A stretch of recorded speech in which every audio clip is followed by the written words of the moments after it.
Muy buen día tengan nuestros hermanos que se han suscrito al canal de la Bibliación Leche y Miel. Le habla su maestro en la palabra de Dios, Pedro Rangel. Estamos aquí en la ciudad de Cúcuta como misioneros. Y disculpen si la tecnología y el sonido y el estudio de grabación no es el más apropiado. Pero los que estamos de misioneros sabemos lo que es las limitaciones. Ya estamos contentos con tener techo y tener alimento. Y que Dios reciba la gracia y la gratitud de su servidor. Vamos a continuar con un estudio que he querido enseñarles, que es el albedrío. El albedrío es la gente lo llama el libre albedrío, pero estamos redundando, ¿no? Es esa libertad que el Señor nos ha dado, que el Señor ha creado a los ángeles y a los seres humanos con esa condición de la libertad. Y entonces es interesante descubrir qué es lo que procuramos, esa relación entre Dios y la humanidad, y descubrirnos a nosotros mismos. Y entonces esa condición de libertad vamos a empezar a estudiarla desde el principio. Vamos a Génesis 1, 2, capítulo 1 y 2, hasta el 5, donde habla del primer día de la creación, donde las tinieblas se levantaron contra la autoridad y la soberanía de Dios. En Génesis 2, 16, el Señor dice: y mandó yo soy Dios al hombre, diciendo, de todo árbol del huerto podrás comer. Entonces vemos una parábola de la viña que está ahí en ese capítulo 2 de Génesis, versículo 16. Entonces Dios le dio libertad al ser humano de poder hacer con su vida lo que bien le plazca, pero debe asumir también las consecuencias y el resultado de sus decisiones. Y sabemos la historia. El ser humano se sumó a la rebelión de un querubín llamado Lucero de la Mañana. Ese fue el nombre que Dios le dio. Y los estudios están ahí, hay unos estudios referentes a Satanás, a los ángeles y al ser humano. ¿Por qué Dios no destruyó a los pecadores y a los que lo adversan?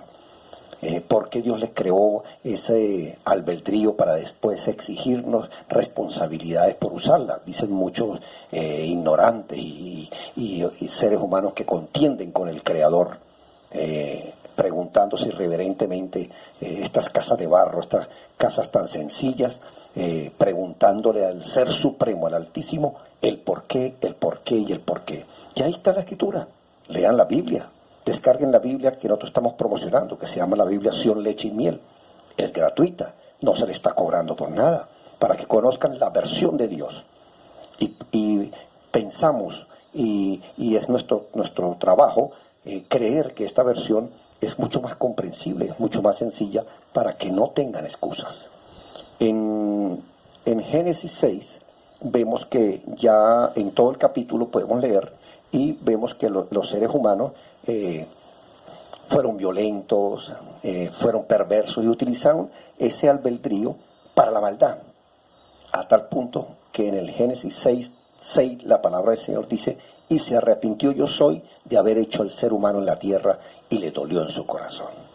Entonces ya vemos que el uso que se le dio a esa libertad fue de maldad, hasta que Dios destruyó la humanidad por medio del diluvio. Vamos nosotros ahora a buscar en Eclesiastés capítulo 7, versículo 29, y la palabra del Señor dice así: sin embargo, he escudriñado lo siguiente, que yo soy Dios, creó al ser humano semejante al Altísimo, pero cada uno decidió seguir su propio camino decadente. Entonces ya vemos que no nos parecemos en poco a ese Ser Supremo que nos creó a su imagen y semejanza. Ya no existe esa relación entre Dios y la humanidad, se rompió al sumarse en la tierra a la rebelión, para que no gobierne la tierra, para que el Ser Supremo no gobierne sobre el mundo. Así que en Números 14, 12, vamos a ver que yo soy quiere exterminar a un pueblo que sacó de Egipto. Y dice la palabra del Señor lo siguiente: yo les voy a enviar una epidemia mortal, pues no quiero que tomen posesión de esa tierra. Y de ti haré un pueblo más valiente y con más carácter que ellos. Entonces, esa relación entre Dios y Moisés, Dios no quiere que esa generación entre a la tierra prometida porque no es digna. no tiene carácter, no tiene una personalidad. Su albedrío lo utilizaron para seguir en la maldad y las costumbres que traían de las naciones que el Señor lo llamó, en este caso de Egipto. Y así nos ha llamado a nosotros. Nosotros en ese albedrío, en esa libertad que tenemos, podemos seguir teniendo las malas costumbres, los vicios y los pecados, o empezamos a arrepentirnos, a transformarnos, a convertirnos a semejanza de un modelo que el Señor nos presentó, que es su Hijo, el Cristo, el Mesías. En Jeremías 17:10 la palabra del Señor dice así: Yo soy, el que escudriño la mente, que pruebo el corazón para dar a cada uno según su condición y carácter, según el fruto de sus hechos y decisiones. Entonces el Señor, por medio de ese albedrío, esa libertad que tenemos, el Señor está observando a cada quien para tener esa relación entre Dios y el hombre, el Dios y la humanidad. En Proverbios 1:25 dice: Les doy mis consejos y los desechas, pues los enseñas a otros y no para tu corrección, y mi disciplina no quieren. Entonces el Señor nos ha llamado para enseñarnos su voluntad, sobre todo a nosotros, aquellos que leemos la palabra de Dios. Y nosotros pensamos que la gran comisión es ir a anunciarle a los demás lo que Dios nos está llamando a nosotros, que nosotros cumplamos. Dios está buscando creyentes, no está buscando habladores, que es en lo que se ha convertido el evangelio hoy en día, en teoría, en palabrería. En Jeremías 5:2 dice la palabra del Señor: aunque digan, Jeremías 5:1 y 2, dice: Yo soy el Dios de Israel. Pregunto lo siguiente: vaya y busca entre mi pueblo y me informa, recorra sus congregaciones, a ver si hayas un creyente, y si hay alguno que me honre, que haga justicia, que practique la verdad, y yo lo perdonaré. Aunque digan, vive yo soy, son mentirosos e hipócritas. Entonces el Señor ya empieza a demandarnos a nosotros, que hemos sido llamados a tener una conducta natural y normal. Entonces nosotros nos salimos y justificamos nuestras acciones, cuando Dios no hace acepción de personas. Dios no tiene favorito. No por nosotros ser cristianos, el Señor dice: ustedes sí pueden hacer el pecado, que yo no se lo voy a demandar, y a los demás sí lo voy a castigar. No es así. Estamos equivocados e interpretando mal el Evangelio. En 1 Samuel 17 dice la palabra del Señor: y cuando te hayan sucedido estas señales, tienes albedrío para hacer lo que quieras y libertad de planificar propósitos, porque Dios está contigo. Le dice Samuel al rey Saúl, recién nombrado. Y resulta que el rey Saúl, en su albedrío, se escondió en el equipaje, en el bagaje, y no quería salir para ser coronado como rey. Bueno, así somos de extraños, ¿no? En 1 Corintios 10:23 la palabra del Señor dice así: Dios nos ha creado con albedrío para hacer lo que nos proponemos, pero no todo lo que nos propongamos nos conviene. Somos libres para llevar a cabo nuestros propósitos, pero no todo nos edifica. Entonces el Señor nos está diciendo que tenemos libertad, pero una libertad de la cual tenemos que ser responsables. No puede ser que el libre albedrío lo tomemos nosotros para la maldad, para imponer nuestras degradaciones, y no para tener carácter y para tener disciplina y para tener virtudes y valores, que es lo que el Señor quiere sembrar en nuestros corazones.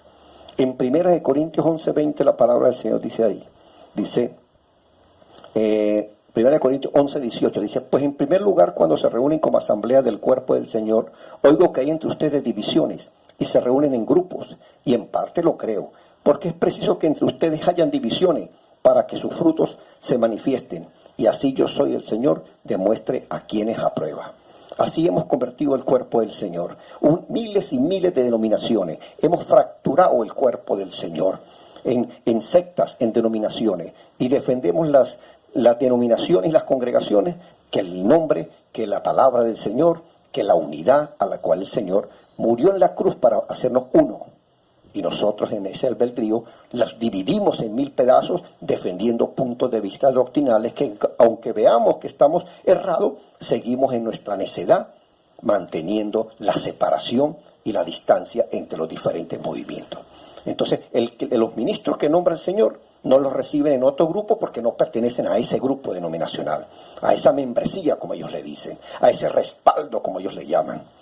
Hechos 14:16 dice: en tiempos pasados Él ha permitido que los seres humanos en su albedrío elijan sus propios caminos. Dios nos ha enseñado cuál es el camino, la verdad y la vida. Y eso está en su Hijo. Juan 14:6. Él es el Redentor de Israel. Él es el camino, la verdad y la vida. No el movimiento al cual yo puedo estar, donde he sido llamado y donde he conocido la interpretación de la Escritura. En 2 de Pedro 1:10 dice: por lo tanto, hermanos, esfuércense y estén firmes en su vocación del llamado de Dios que fue quien los escogió. Si hacen estas cosas, no caerán jamás. En el 5 dice, 2 de Pedro 1:5, ustedes heredaron la promesa, así que esfuércense, sean diligentes por mejorar su relación con Dios y por lo tanto añaden a esa fe la excelencia de las virtudes. A las virtudes, ciencia, el conocimiento del Señor. A la revelación de su palabra, dominio propio. A la templanza, paciencia. A la perseverancia, piedad. A la misericordia, la fraternidad. Y el afecto entre hermanos, el amor. Entonces el Señor nos va perfeccionando, nos va transformando de gloria en gloria y de triunfo en triunfo, para hacernos, el alfarero quiere formarnos al tamaño y la estatura de su Hijo, a un varón perfecto, que cuando Él venga, cuando Él regrese, no salgamos nosotros avergonzados de tener vicios, de haber escogido ese albedrío para cosas indebidas, para cosas malas y para mantenernos en la rebeldía y en la oposición, como fue siempre el pueblo de Israel. En Revelaciones del fin 21 dice la palabra del Señor en el versículo 8. En el 21:1 dice: después vi un cielo nuevo y una tierra nueva, porque el primer cielo y la primera tierra habían dejado de existir, y también el mar. Hay una nueva creación, hermano, pero los que no estén registrados en el libro de la vida serán lanzados al lago de fuego. En el 8 dice: pero en cuanto a los temerosos y cobardes que no creyeron a mi palabra, los que odian y se tomaron la justicia en sus manos asesinando, los esclavos de inmoralidades sexuales, los impíos y mentirosos que practican el engaño con su doctrina, a ellos les tocará ir al lago de fuego que arde como el azufre, que es la segunda muerte. Allí se quedarán separados de mi presencia eternamente. Hermanos, tenemos una decisión que tomar. Ese albedrío que el Señor nos dio tanto a Satanás, tanto a los ángeles y ahora a los seres humanos, es para hacernos responsables de la toma de decisiones. Tomamos aquellas las cuales el Señor en su palabra quiere sembrar en nuestra forma de ser, para que produzcan frutos que le agraden y que le gusten, y que cuando estemos en su presencia no salgamos avergonzados. Que Dios bendiga su palabra.